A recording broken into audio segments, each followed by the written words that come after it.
Assalamualaikum warahmatullahi wabarakatuh. Pemirsa rahmatullah, alhamdulillah wa syukurillah wa la hawla wa la quwata illa billahil aliyil azim. Asyhadu an la ilaha illallah wahdahu la syarikalah wa asyhadu anna Muhammadan abduhu rasuluh alladzi arsalahu rahmatan muhdatal alamin.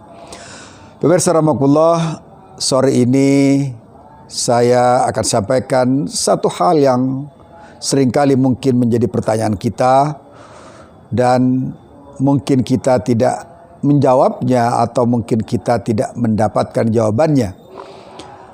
Pertanyaannya sangat simpel sekali dan sering, dan ini terjadi pada kita semua. Pertanyaannya adalah kenapa Allah Subhanahu wa taala menjadikan salat kita 5 waktu, kenapa tidak 3 waktu atau mungkin 1 waktu atau mungkin 2 waktu dan seterusnya.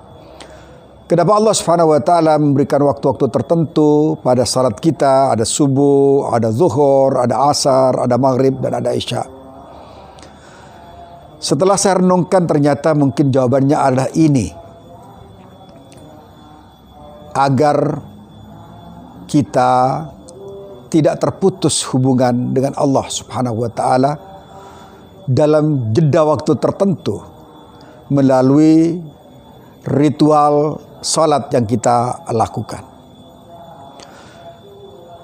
Oleh sebab itulah Allah Subhanahu wa taala mengatakan dalam firman-Nya, "Innas salata kanat 'alal mu'minina kitaban mawquta." Sesungguhnya salat itu diwajibkan bagi orang-orang beriman dalam waktu-waktu tertentu. Hikmah dari adanya salat waktu-waktu tertentu ini sungguh sangat luar biasa, sebab apabila kita hanya melakukan sholat di pagi hari, maka berarti hampir lebih dari 20 jam kita akan kehilangan kontak dengan Allah Subhanahu wa taala. Bahkan pemirsa rahimakumullah, agar sambungan atau koneksitas kita dengan Allah Subhanahu wa taala tidak putus lama, Allah memberikan jalan atau kanal spiritual berupa salat duha antara subuh dan zuhur, kemudian salat malam antara isya dan subuh.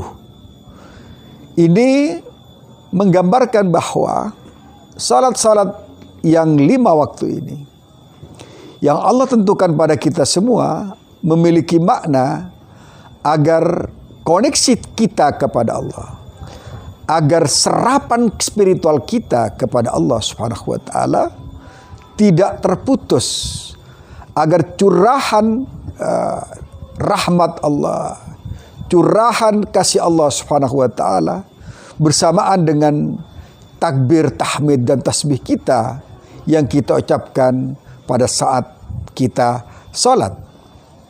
Kita bisa bayangkan misalnya apabila kita hanya salat maghrib sehingga kemudian kita kehilangan isya, kemudian kita kehilangan subuh, sehingga waktu-waktu yang sangat panjang itu mungkin menjadikan kita lupa kepada Allah Subhanahu wa taala, dan kita melewatkan waktu-waktu jumpa dengan Allah itu, sehingga kemudian waktu kita yang terlewat itu menjadikan kita banyak melakukan inhirafat, penyelewengan spiritual dan pengkumuhan jiwa kita tatkala kita tidak menyebut Allah, tatkala kita tidak berzikir kepada Allah, tatkala kita tidak munajat kepada Allah, tatkala kita tidak berdoa kepada Allah, dan tatkala kita tidak lagi merapat kepada Allah dan kita jauh dari Allah Subhanahu wa taala dalam jangka waktu yang sangat panjang, 20 jam atau mungkin 14 jam atau 15 jam dan seterusnya.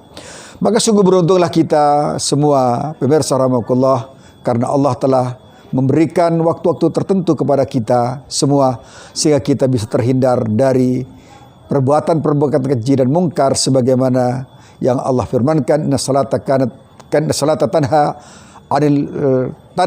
anil fahsya'il munkar. Sesungguhnya salat itu bisa mencegah dari perbuatan keji dan mungkar tatkala silsilah atau mata rantai ingat kita kepada Allah, salat kita kepada Allah tidak pernah putus. Maka sungguh merugilah orang yang oleh Allah difasilitasi agar dia ingat kepada Allah tapi mata rantai spiritualnya putus karena dia tidak sering berjumpa dengan Allah Subhanahu wa taala, Tuhan Rabbul Alamin. Aku qouli hadza. Assalamualaikum warahmatullahi wabarakatuh.